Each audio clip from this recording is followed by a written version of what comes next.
This Time to Taste cooking segment brought to you by the Downtown Victoria Business Association, committed to the core.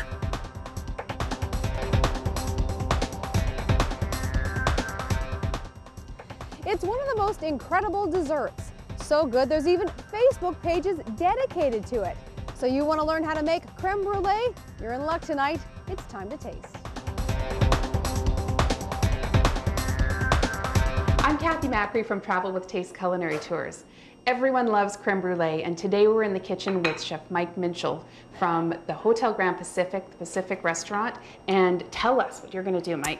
We're going to make some crème brûlée, Kathy. Everybody loves it. We're going to start. I've actually already heated up some milk in the back here, a little bit of milk, some cream, some liqueurs. There's some Baileys in there, some Grand Marnier, and a little bit of Kahlua. We're going to make a B52 crème brûlée. We're going to separate 4 eggs. We're going to mix those eggs with 100 grams of white granulated sugar. And then after that, we're going to just temper them lightly with the hot cream and hot milk mixture. Put them into some ramekins. Bake them in a bain-marie, which is a water bath in the oven. We're going to do that for about 15 to 20 minutes until the very, very center of the custard just jiggles ever so slightly. So you mix the sugar actually with the eggs, and what it does is it actually helps you to bring the temperature of the eggs up without them curdling, so that when you temper them with the hot liquid, they don't actually turn into scrambled, which is the biggest fear with custard. So you're going to gently pour a little bit in there, and you can just, hey, excellent, you're hired. You're going to stir a little bit of that in, and you can see how it actually thickens up already from the eggs. You're going to pour it into a jug just because, you know, it's a little bit easier for me to actually get it into the brûlée molds, the ramekins. Pour it into the ramekin just like so. Which is very, very simple, straightforward.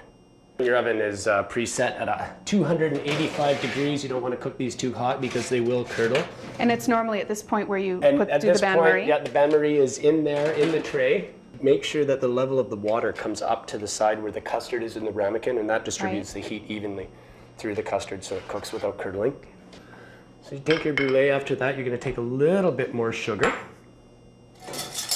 Just sprinkle the top of the brûlée with some sugar. To make that wonderful, To make hard, that wonderful, cracked top. hard, cracked caramel top that everybody loves so much. The whole reason that we eat and enjoy crème brûlée.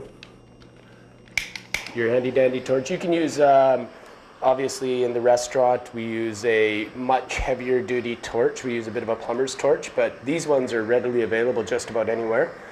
You just got to make sure that you give yourself a little bit more time to do them. But the wonderful thing about crème brûlée is you can make these ahead of time, and you can keep them in your fridge for a day or two. They're not going to go anywhere. You can make even just the base custard mix, and you don't have to bake it if you don't want to. You can leave that in the fridge for a couple of days and then bake it the day of. It's completely up to you, and it's a great time saver. And then you just do the top right before you serve it? Just do the top right before you serve it.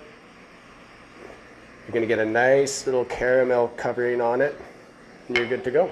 That's great. Mike, thanks for being here. Michael Minshull from the Pacific Restaurant at the Hotel Grand Pacific.